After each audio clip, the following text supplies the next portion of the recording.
Hello. Welcome to Nerd Anthology, the podcast where we obsess over cinema, streaming, and every nerd universe in between. From Star Wars to Percy Jackson, we've got hot takes, deep dives, and absolute chaos every single week. And do. And did. And chaos. Chaos? This is chaos. This episode is chaos. You know, there was a lot going on. Definitely a lot going on. There is a lot going on. And I will say the first time I watched it, I was distracted, so I was not like paying attention to what was going on. But when I watched it again earlier today, there's a lot. There's a lot. Yeah, there's a lot. One thing I will say, the little details in the episode for the actual fans, yeah. There are some changes between the book and the show, but we will get into that in a new segment a little bit later.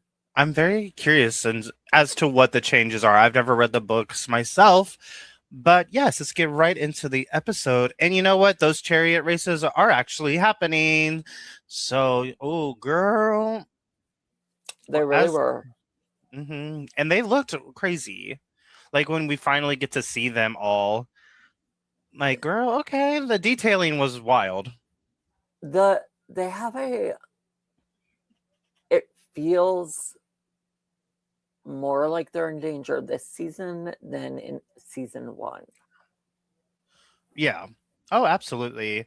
I mean, you already can kind of tell because in the episode you see these birds flocking. They're like demonic birds, or what? I don't remember what the title of the bird was. However, why does everybody have to have demonic birds? That's fair. That's a good question.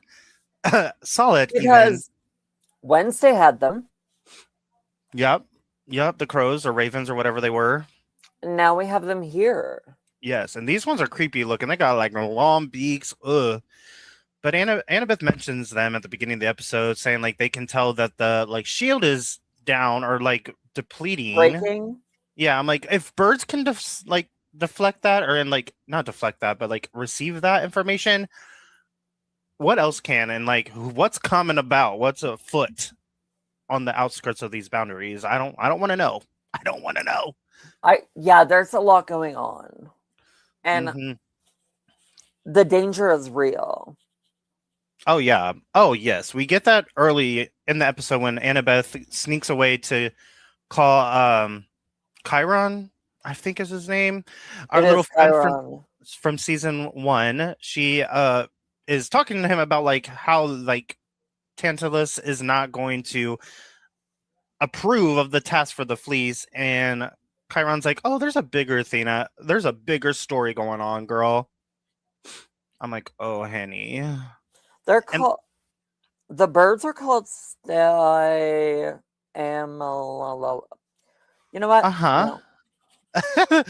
Demon birds. They're demon birds, guys. Demonic, monstery birds. They remind me of the birds from Lord of the Rings. The sight birds are like, they all like signal each other and send what they see to the main villain. They're giving classic Alfred Hitchcock birds. Literally the movie called Birds. I have never seen this movie, but I don't think I want to. It's nightmare fuel. Girl, good. No, I'm good. But yes, good old Chiron tells Annabeth that Percy can't come with her. And why do we think this? Like, honestly, like this was my ears were like, I think there's a bigger reason. Oh, for sure. There has to be something. And we will get answers a little bit later in the season. But as someone who read the books, I am trying not to give anything away. Yes, please. Yes. And I read the books a long time ago. So I'm still kind of like wishy-washy about it. Right. Fair.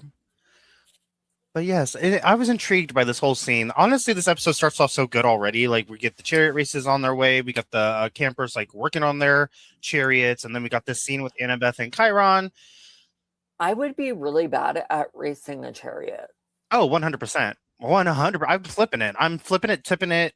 Death. Over. It's over. I'm dying. Yeah. I'm actually surprised we didn't get more like actual like injuries during it. So like once like that's what I'm like.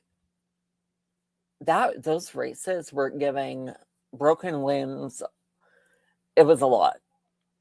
and I'm surprised the Poseidon chariot was even on the ground ready to go because 24 hours prior it was a mess, girl. A mess. It was a mess. And Tyson again did his big one and he got the chariot a going. Tyson continues to do his big one, and also like the moment during that scene where he's like, I'll fix it. Like right before that, when he said he wrote Sally a letter saying that they got to camp, I was like, oh my god, Tyson, stop it. Tyson just wants his family, girl, familia.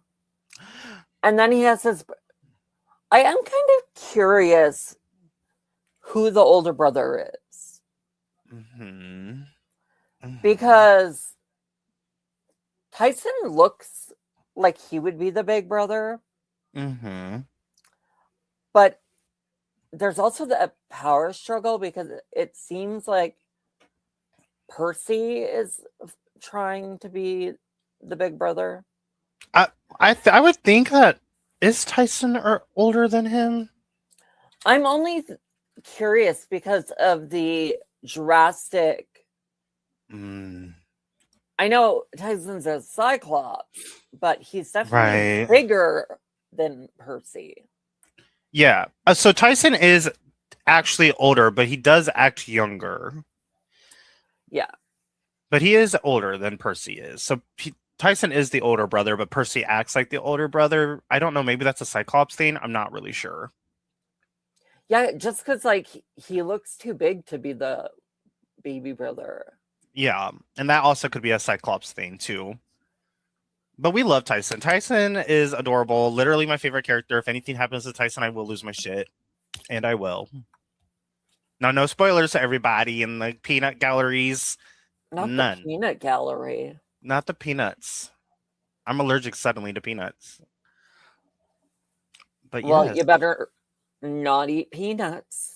Girl, you ain't eating shit in this episode because once we start the races, girl, it gets juicy before the horn sounds, girl.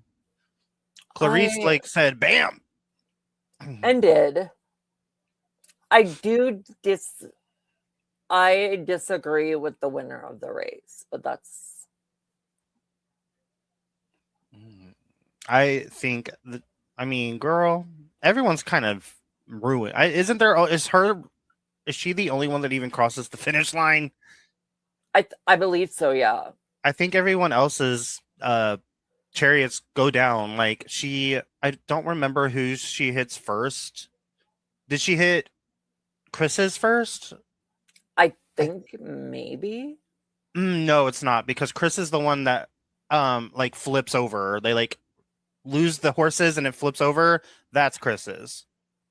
I think it was one of those chariots that characters that we don't know who they are because they're just not on. Yeah.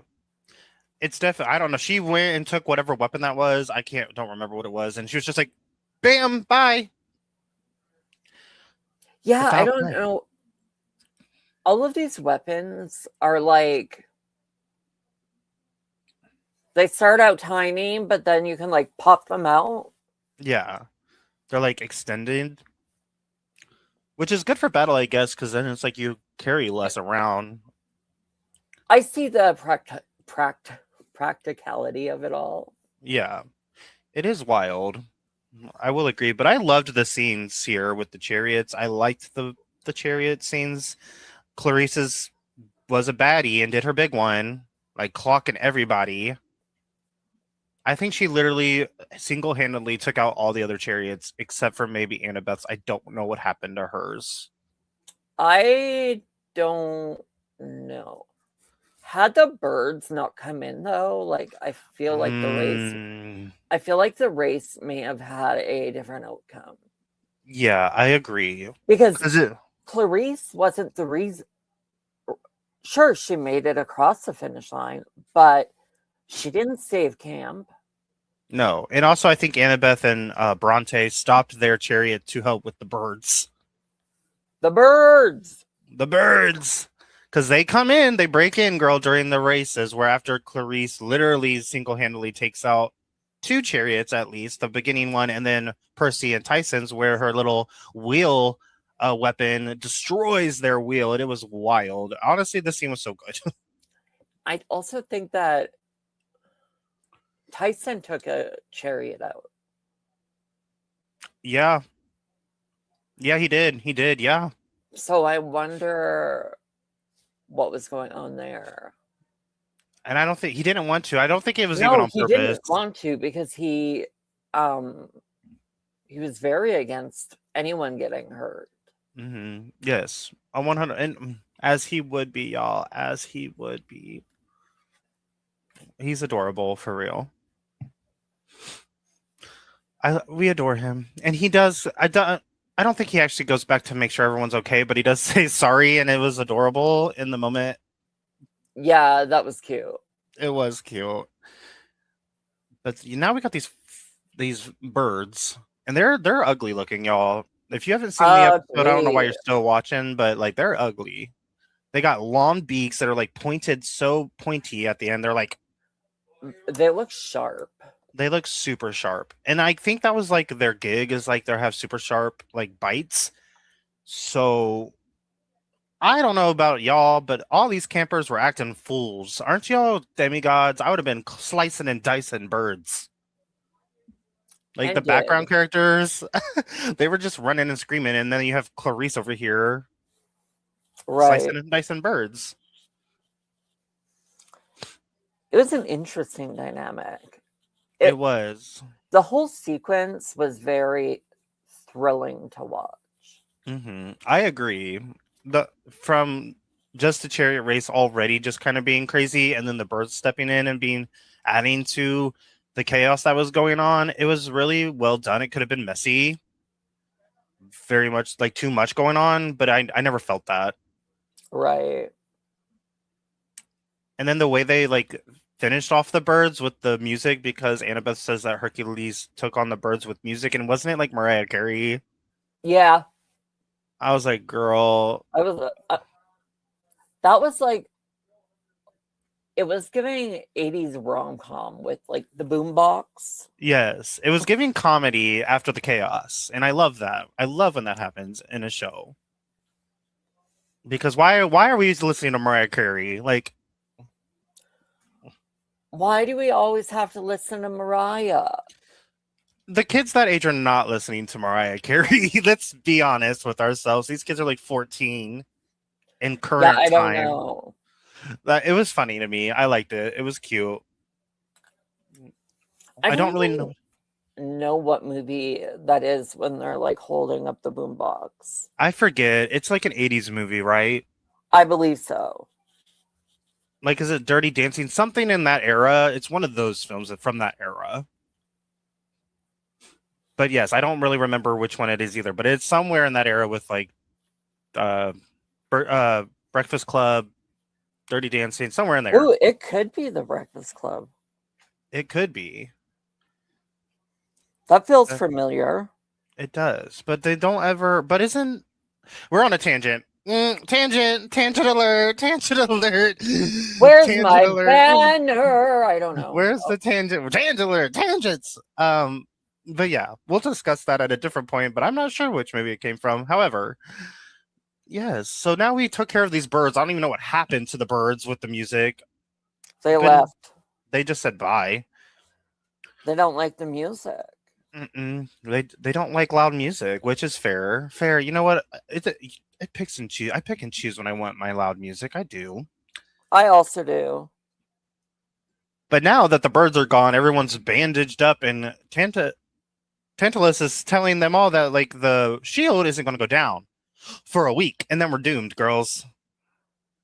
And now he wants to go on the fleece quest. And he picks Clarice because she's the one that freaking ended the chariot race and won the chariot race. We were correct, by the way. Ooh. A 1989 movie. Uh But huh. I've never heard of this movie. It's called What? Say Anything. Oh yeah, nope. Don't know what that is. I knew it was in the era, but I didn't know what it was. We had the right era. Yeah, literally. Now, okay, so here's my question for you. Do you think Clarice picked the right people to go with her when she picked Annabeth and Chris to go on this Okay. fleece? My thoughts are maybe she should have swapped out Chris for Percy. And Percy makes a good point to say, hey, this is a water quest. You need someone Poseidon-ish. I mean, I think Clarice was going to pick Percy. However, She Annabeth was whispered. until Annabeth whispered, no, no, no. Yeah. And then I think she picked Chris because I think Clarice has a crush on Chris. There's some tension between Clarice and Chris. It's probably one-sided, I think. I don't see it from Chris. I think don't she either, likes him. but I think Clarice has feelings for Chris.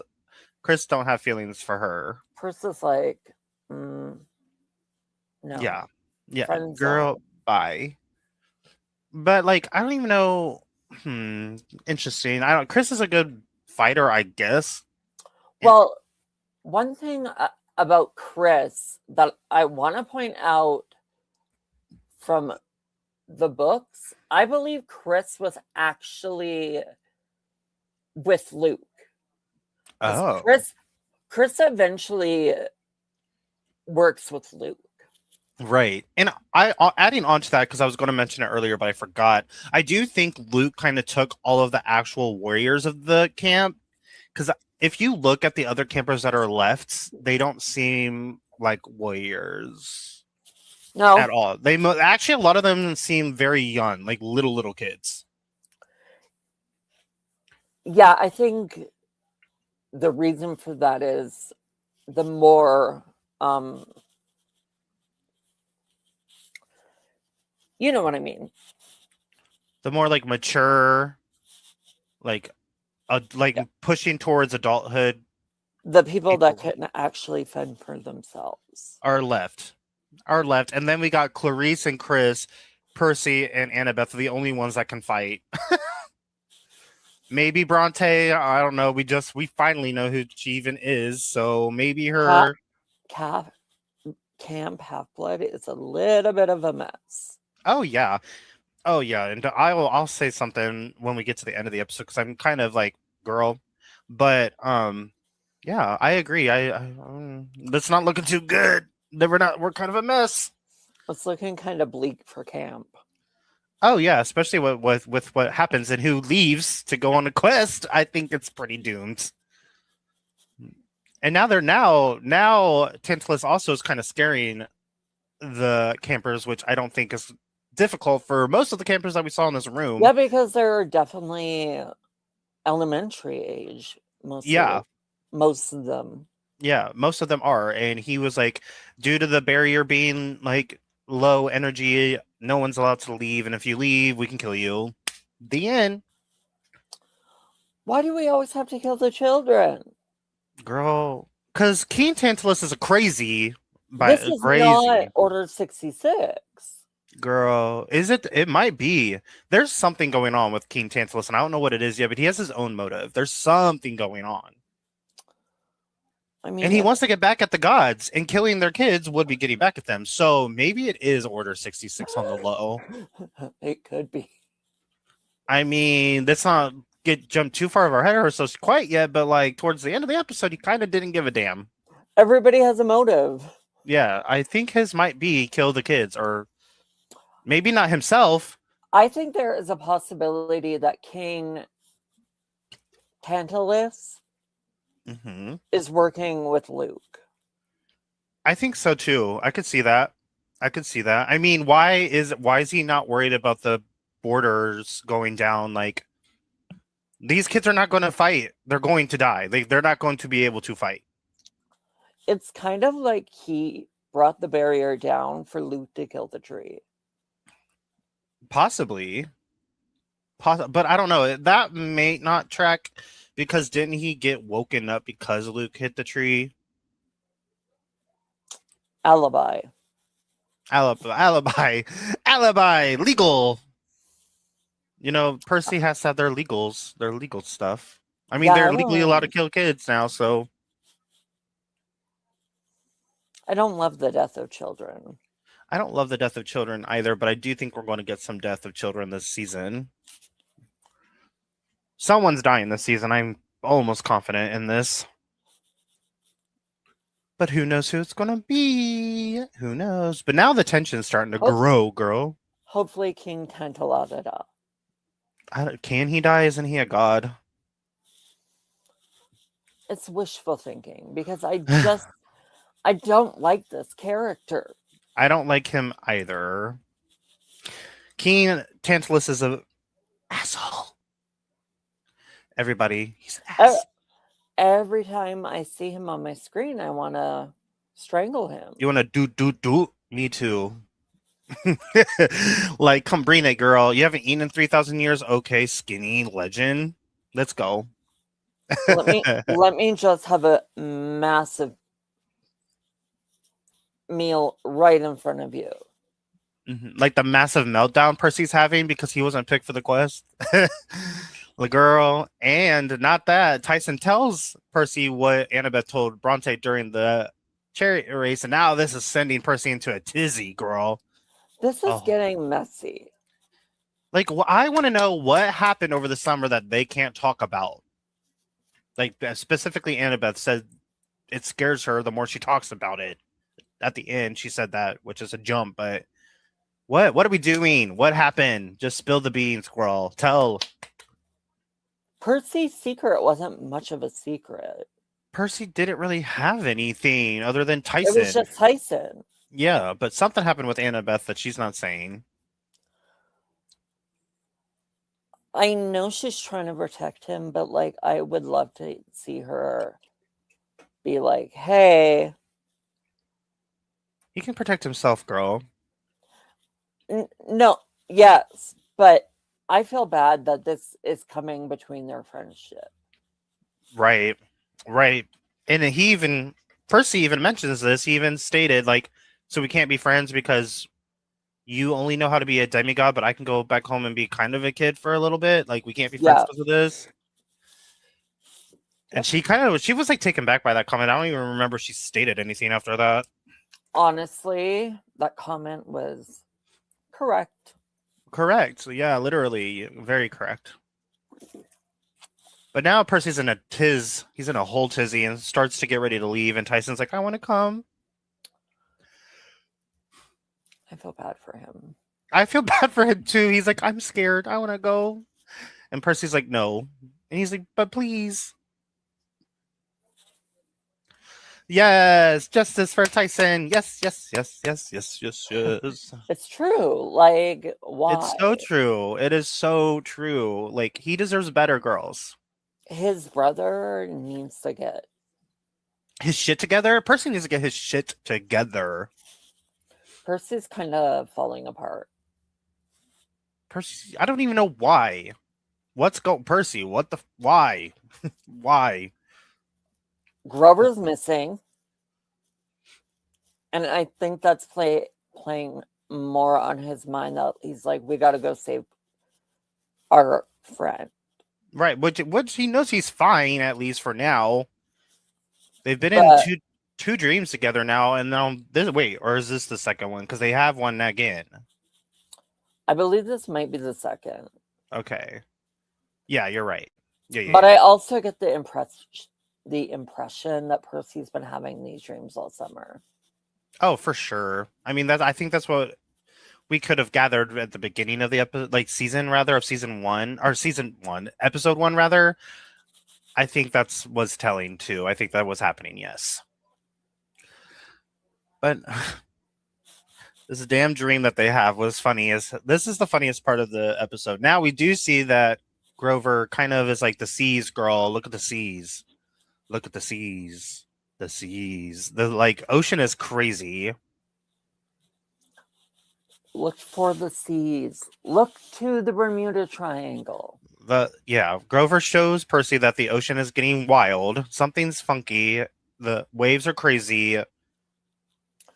Which is another reason that they needed someone from Poseidon. Oh yeah, no, Percy officially knows he has to go. He has to go. Just from that alone. And then Grover's like telling him he has like a deadline. Like Grover has a week. The camp has a week until shit goes south because Grover's acting as a bride right now in a dress. A whole dress. I was dying. I was dead. A whole veil and everything. That was so funny. The giant octopus can't see his bride for the wedding. He can't see that his bride is literally Grover in a dress. A centaur. And Grover's playing the wifey card right now. He's cleaning and making food. He mentions that he's going to be hungry. Oh my god. Grover is so funny. Grover would wear a dress, guys. Let's be real with ourselves. I mean, it's resourceful. It is. He's given himself a week of safety because the wedding's supposed to be in a week or whatever. So, like, in all reality, you're kind of saving yourself for a little bit longer. So, good on him. A little bit. Good on him. Good on him.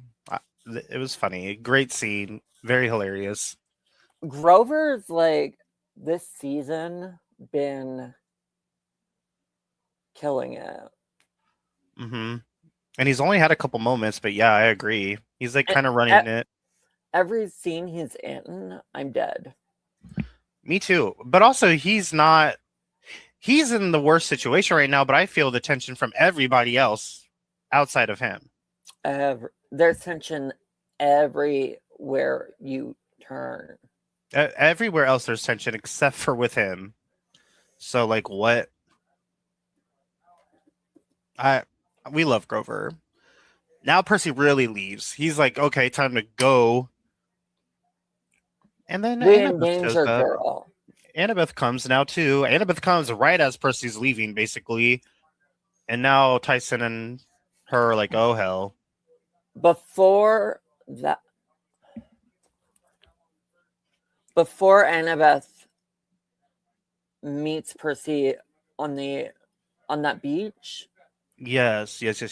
We're missing the key factor of Hermes. Oh, I wasn't even getting there yet. I was talking about when Annabeth showed up to their place. Oh, the cabin? Yeah. Yeah. Okay. Yeah. No, yes. Go ahead. Yes, you take that away because yes, Daddy.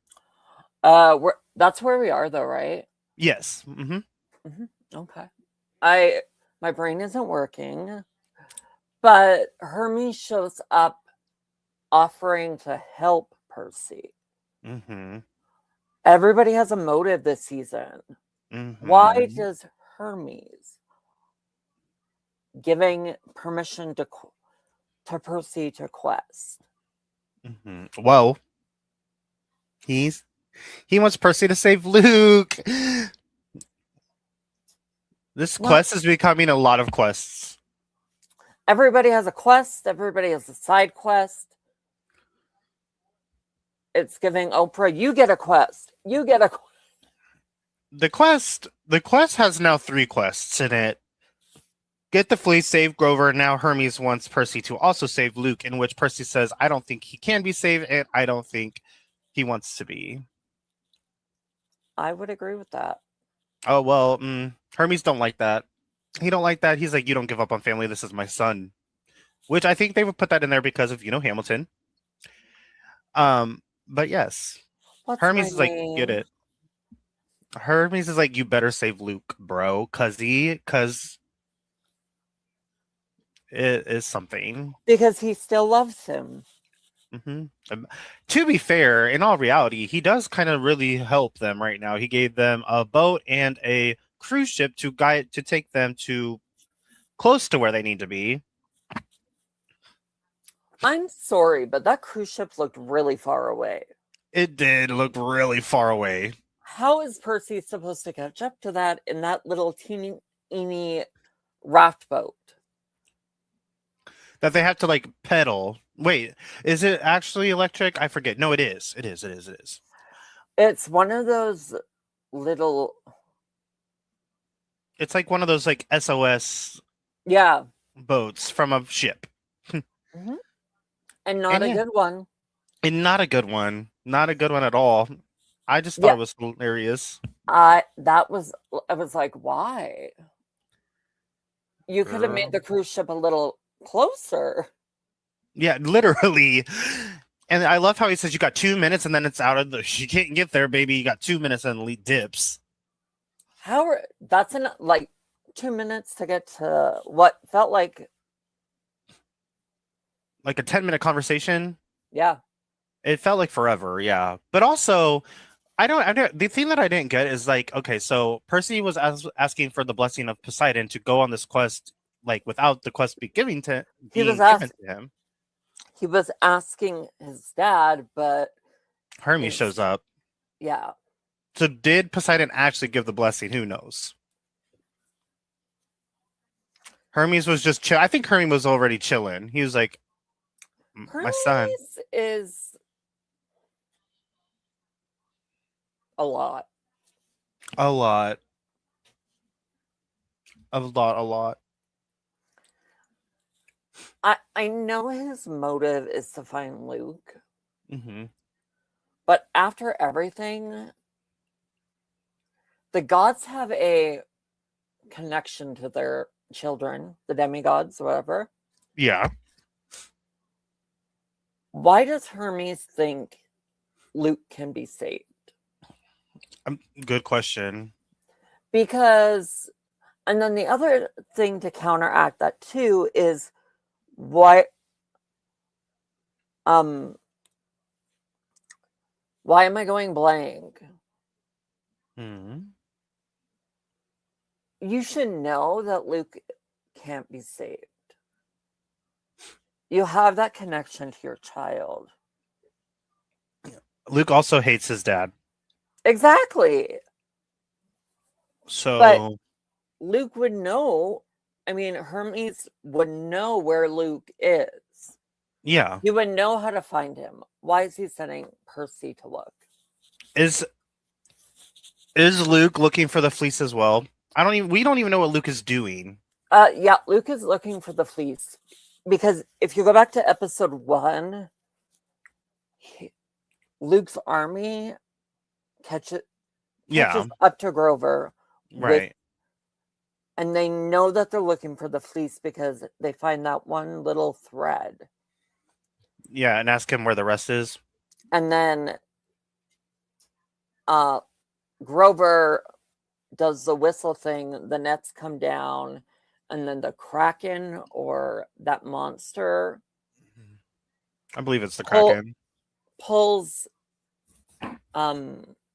Grover into the ocean. Mm-hmm.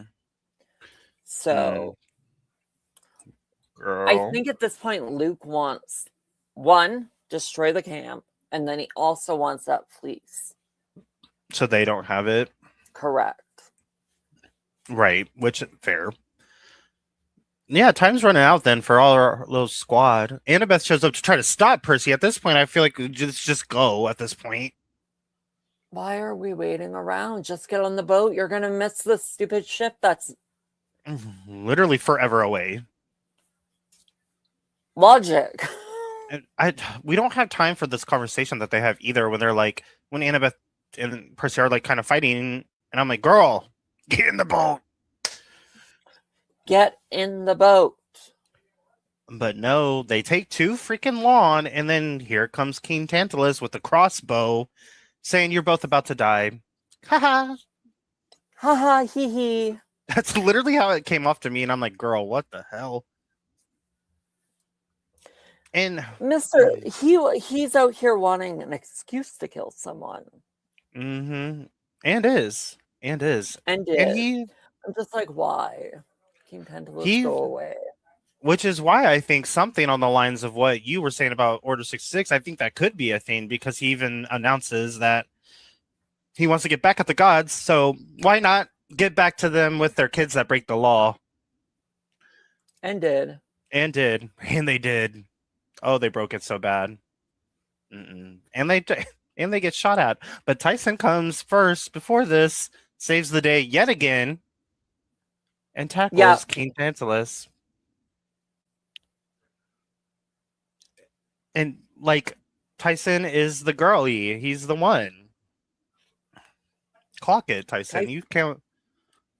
Tyson's the one coming to his aid or whatever.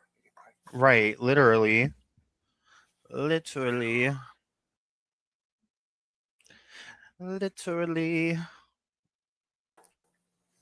Yes, Tyson literally protects them.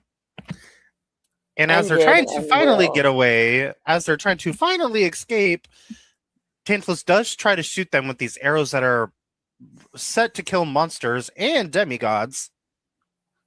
And thank goodness one misses, and then Percy blocks the other one, which was crazy, by the way, everybody. This scene was crazy. The skills of that are wild. Like, blocking an arrow with a sword is crazy. It's crazy work.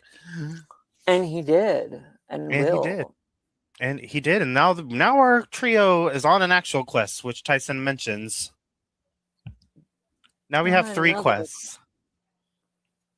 1 side quest, 2 side quests, 4. This reminds me of like a game I used to play where there's a quest where it becomes like 16 other quests in one quest. Yeah, this is what it's giving. It sounds like it's giving Zelda, because I think there's a quest and a quest and a quest and a quest. Yeah, and that's exactly. And what do you think's going to happen with this quest? Do we think we're going to succeed in all 3 of these quests? I think certain quests might get difficult. Like, Luke is out here. He doesn't want any of it. I think Luke will end up dying. That's a possibility. Because the darkness that he has and hatred that he has for the gods is already too deep. I don't think you can come back from. That's why I'm like, Hermes, you have a connection to your child. Why are you sending Percy? Send yourself, yeah. You got more experience. I don't get it. The gods just don't want to do the work, girl. The gods be lazy. They are lazy. They are. And they're kind of shit parents, so all of them. Don't get me started on the shit parenting of the gods. They're so bad. All of them are bad, horrible, heinous, even. But this overall episode was really great. I think episode 3 is really going to be something juice. Big juice. Yeah, I definitely see. I believe in our first episode for Percy Jackson, I said it kind of. At that point, I had already seen episode 2, and I said, hey, episode 1 and 2 do a great job building the foundation of what to expect for the rest of the season. I agree. Because we are going to get actually into the questing, the actual... Right. The meat of it, the meat of everything. I think next week we go into... We'll probably find out if we're making it to the cruise, if they make it to the cruise ship. Yeah, definitely. I think now I understand why Disney released the first 2 episodes at one go, because I think they should have been released in one go.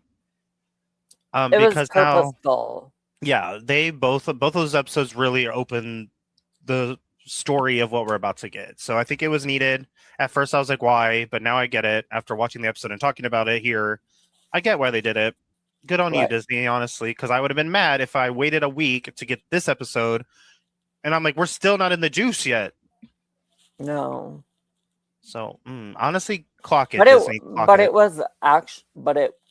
The chariot race gave it a total different vibe. Yeah, it did. That race felt like it was, how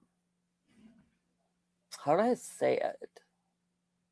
It was action packed. It was. It gave what could have been a very boring episode because not really much exciting stuff other than that happened.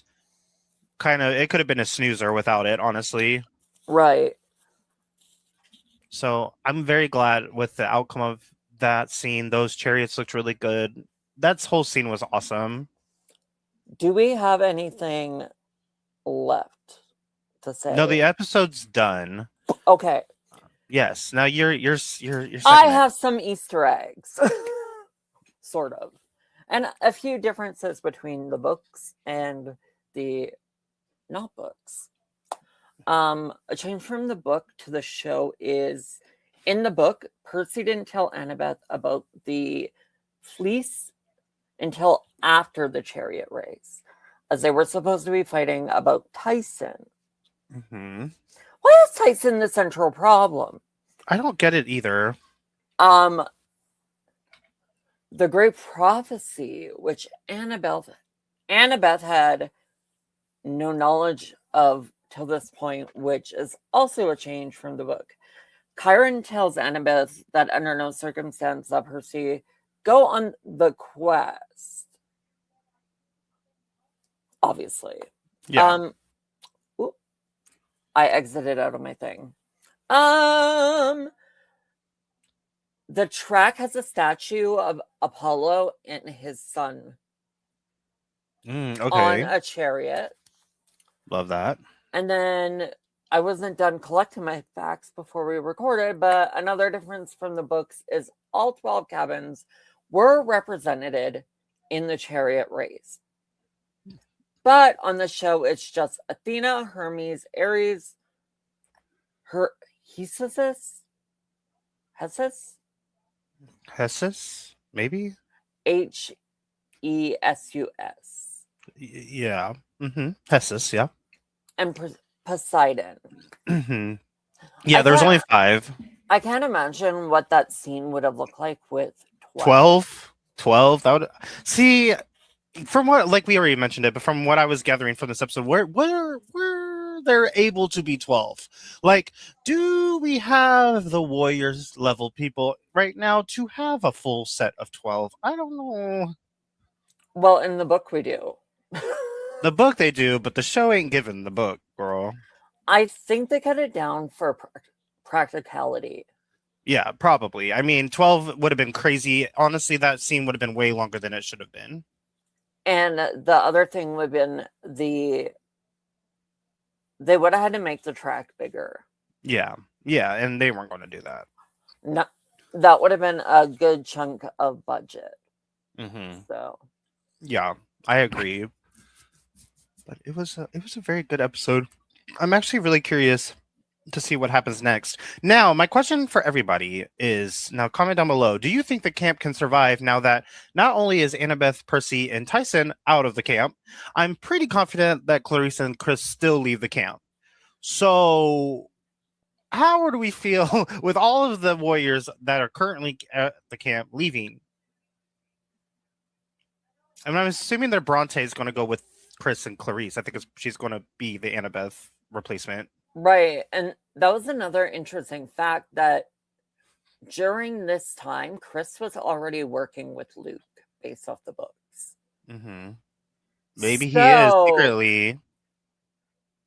It looks weird to put. Chris should never have been in the. Like, at this point, he wasn't even at camp. So why is he there? It could have been a switch up, or it could be that he is definitely a change from the book. Yeah, I'm wondering if it's a purposeful change. Like, he still is working for Luke, but he's secretly spying, something of that nature. That's what I'm curious about. It might be. We will know. We'll find out later in the season. Eventually. Do we have anything else to say about this episode? No, overall, I really enjoyed the pacing. There was a lot of cute little details. Mm-hmm. And I love that they, the subtle changes that they're making from books to the show, I actually approve of at the moment. Mm-hmm. It could change. But at the moment, I approve. Period. I do. Well, I don't know the changes, but I do like what we've seen so far, and I think it's working with what Disney wants. But it was a really good episode, and I'm really excited to see what happens next. Let us know your guys' thoughts down below of what you thought of this episode of Percy Jackson. And then I feel like that wraps this episode up, guys. Thank you guys so much for joining us back for another Nerd Anthology episode, Percy Jackson Season 2, Episode 2. We will be back next week, Thursday at 6 p.m. Eastern for another episode, brand new episode of Episode 3. So how did you guys feel? How did we love it? Now, don't forget, if you liked what you saw here, please leave a like, subscribe, and also you look at this QR code for our link tree with our other socials. We got our Twitch, we got our TikTok and Instagram. Please follow those as well. Thank you guys so much, and we will see you back next week for Nerd Anthology.